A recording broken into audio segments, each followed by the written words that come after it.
contraste, vistas o puntos de vista. Discusión, vean, discusión, punto de vista, origen y ejemplo. Entonces, eso es lo que tenemos que entender, que es un ejemplo, que es una discusión, que es un punto de vista y que es el origen. Con eso, para mí es muy fuerte. ¿Por qué? Porque yo con base en esto, ya entendiendo lo demás, ya entiendo cómo está organizado. Ahora, ¿qué tipo de información incluida en el tercer párrafo? Mi palabra clave, comparación, discusión, esquematización y descripción. Y ya lo demás ya va implícito, porque habla del conflicto y del tercer párrafo nada más. Entonces, el tercer párrafo es una descripción. ¿Sí? Okay. Answer state detail question. Aquí vimos las preguntas ya mencionadas directamente. Y aquí ya no es condición la primera línea, puede ir en medio del párrafo, al último el párrafo de acuerdo a lo que te pida la pregunta, pero ya viene específico. Y va a ser siempre los restatement, el mejor refraseo. Vean. Jamestown, habla específicamente de Jamestown. En medio de la plantación, el nombre, de dónde proviene. ¿Okay? Vimos identificar señales que se utiliza en la lectura, en la escritura, en el listening, en el speaking, todo se utiliza esto. ¿Sí? Hay que tener muy bien desarrollado. Eso es lo que también tenemos que entender, que en speaking y en el listening a lo mejor no dejamos desapercibido muchas cosas, pero para los exámenes, cuando hablan, estas son las pautas que ellos ponen. Si ya van a hacer conclusión, pues pueden decir finally, finalmente, para que no siempre digan in conclusion. O si no, si estás hablando una exposición, y si tú vas a escuchar, van a decir ellos, it turns out, y ya, es una conclusión. De ahí viene, porque la pregunta te va a hacer, ¿en qué concluye tal tema que el profesor mencionó? Pero como tú no oíste esto, o lo dejaste desapercibido, o no lo entendiste, ya se te fue la respuesta. ¿Sí? Vean.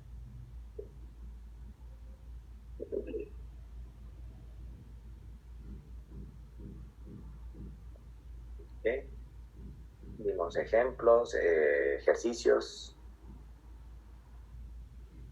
Aquí es cómo se identifica esa pregunta. Pues, according to, ¿ok? Stated in, indicate that, mention, which of the following is true, y posteriormente viene ya preciso lo que se pide. ¿Okay? Vimos las not stated details, que aquí son 3 que sí hablan o son verdaderas y una que no. Entonces tenemos que contestar la contraria, la que no tiene que ver o que no se menciona o que no es verdadero. ¿Sí?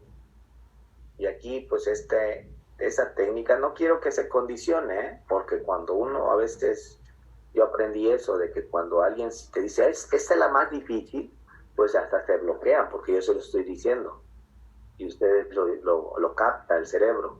No se condicione, esta puede ser muy fácil para gente, para compañeros.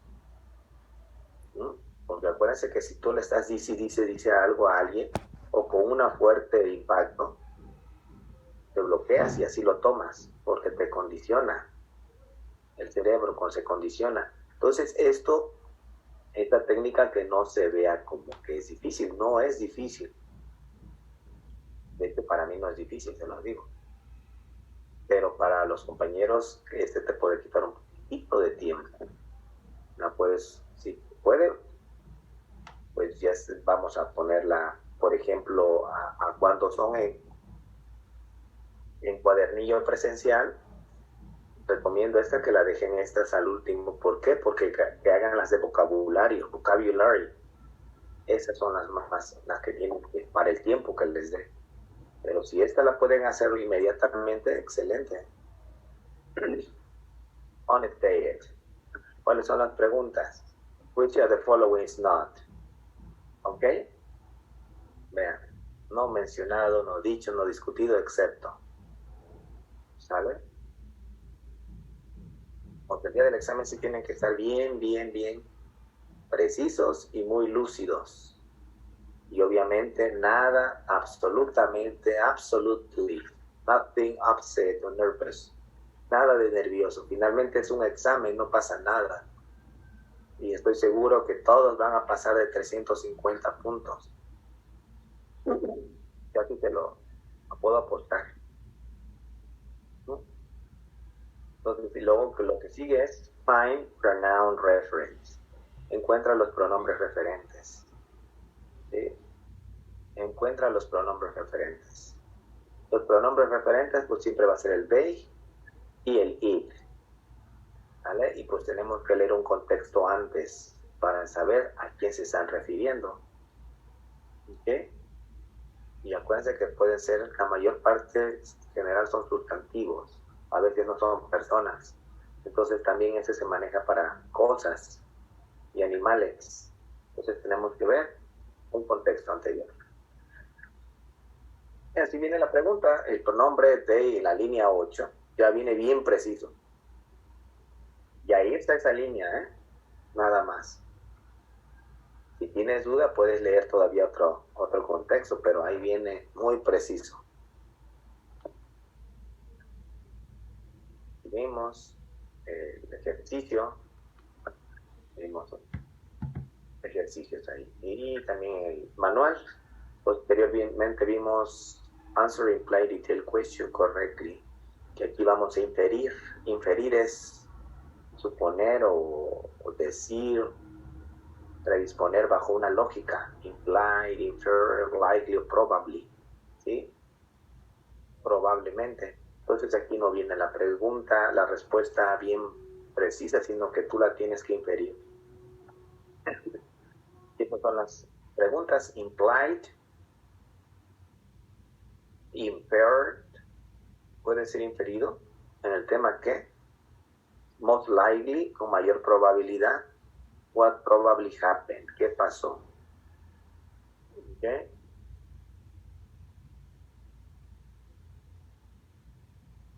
Vimos. Y también que, por ejemplo, esta respuesta pues no viene, ni esta respuesta, sino la vamos a inferir con lo que dice el texto.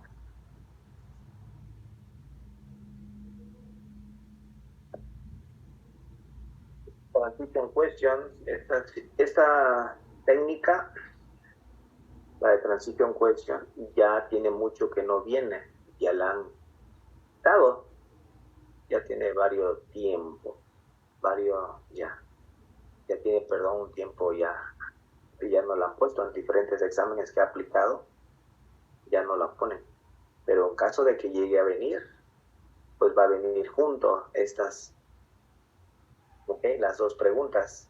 Paragraph preceding, que es el párrafo que quitaron, y de qué habló, y pues obviamente pues tenemos que subrayar las primeras líneas del párrafo que aparece para que veamos porque le están dando alguna continuidad o algo de acuerdo a la organización de las ideas. Y aquí pues ya omitieron el preceding, ya lo quitaron, y el following es el que está por acá pero que también lo quitaron. Entonces aquí pues tenemos que subrayar las últimas líneas del último párrafo o del párrafo que aparece aquí como último, para ver de qué va a seguir hablando el siguiente párrafo.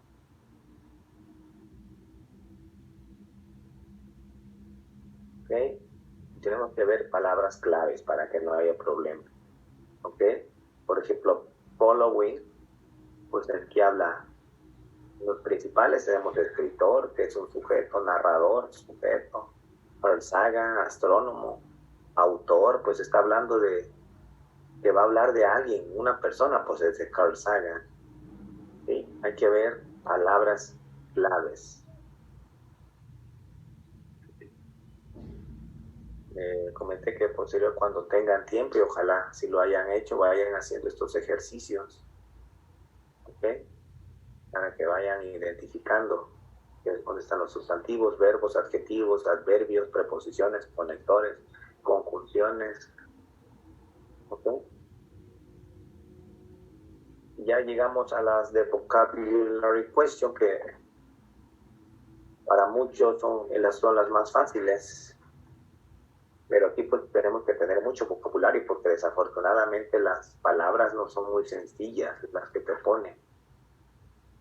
Entonces aquí tenemos que tener evidencias estructurales para esta técnica. La 8, de la 8 a la 11 ya van a ser similares las preguntas. Y aquí nos vamos a la pregunta, que ya toda la palabra o el concepto viene entre comillas y específicamente en la línea. ¿Sí? Entonces, en este tipo de técnica, y no nada más para esta técnica, sino para todo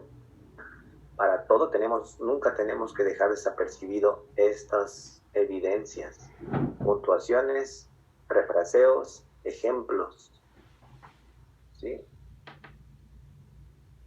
Y si yo te pusiera aquí, fíjate, contraste, pues tendrías que buscar, no, fuerza te van a poner el not, sino a lo mejor el bad, el oldo, el yet. Todos esos nunca se deben de dejar desapercibidos. Pero aquí nada más nos marcan 3 puntuaciones, resumen y ejemplos, such as, for example, or that is, in other words. Aquí tenemos coma, paréntesis y dashes, que es guión. ¿Okay? Entonces ahí eso vimos. Y la siguiente, determinar word parts. ¿Sí? Yo les comento que pues la parte viene de latín, de griego, del antiguo griego, pero viene mucho en latín, que es muy parecido a lo que es al español. Y aquí pues ya no tenemos, si es que entendemos y luego captamos el word parts. Pero en caso de que ya no entendamos esta palabra, que sea muy difícil, que no la haya, híjole, ¿qué significará? Pues sí, tienen que leer el contexto para que ustedes le den también cuál es lo que se relaciona. ¿Sí? Y si lo ven luego, por ejemplo, beef, pues life, se relaciona por la word parts. Pero repito, no van a venir tan fáciles. Si no le ven, luego vienen palabras compuestas, conceptos, entre guión, una palabra, y un guión y otra palabra. Entonces dices, híjole, ¿qué significará esto? Pues tienes que leer el contexto y dar tu mejor interpretación. Y vimos los word parts, algunos ejemplos, bueno, la lista. Hicimos este ejercicio.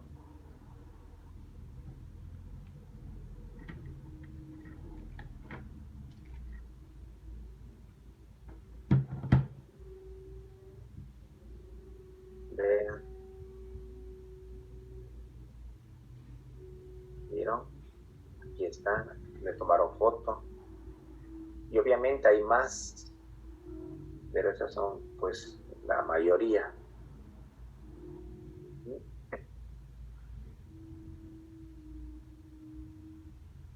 Este tipo de ejercicio pues te sirve cuando tú, inclusive hasta en español o en inglés, cuando tú le dije que si seleccionan una palabra y le dan en su computadora botón derecho, pues se van a synonyms, ahí aparece synonyms y ahí le aparecen varias palabras, varios significados o sinónimos de algo. Y ese es un vocabulario, porque tenemos que tener mucho vocabulario. A veces nos casamos nosotros con una sola palabra y seguimos siempre usando esa palabra, cuando esa palabra tiene una variedad de significados y sinónimos o antónimos y que podemos utilizar para omitir esa palabra que siempre decimos que estamos casados con esa palabra. Entonces esto es el vocabulario, de que siempre, nunca te tienes que casar con una palabra, porque a lo mejor así has escuchado desde niño y con esa sigues y no la cambies y ni cuenta te das. Entonces hay que buscar variedad, ¿sí?, de palabras, y en ese es lo que te quiere expresar el TOEFL aquí. ¿Para qué? Pues para cuando tú hables, no tienes que decir siempre lo mismo, no puedes cambiar con un refraseo, o cuando vayas a escribir un artículo y que a fuerza quieras poner lo que tú siempre estás con esa palabra, puedes omitirle, poner otra mejor, ¿sí? Entonces así es esto el vocabulario.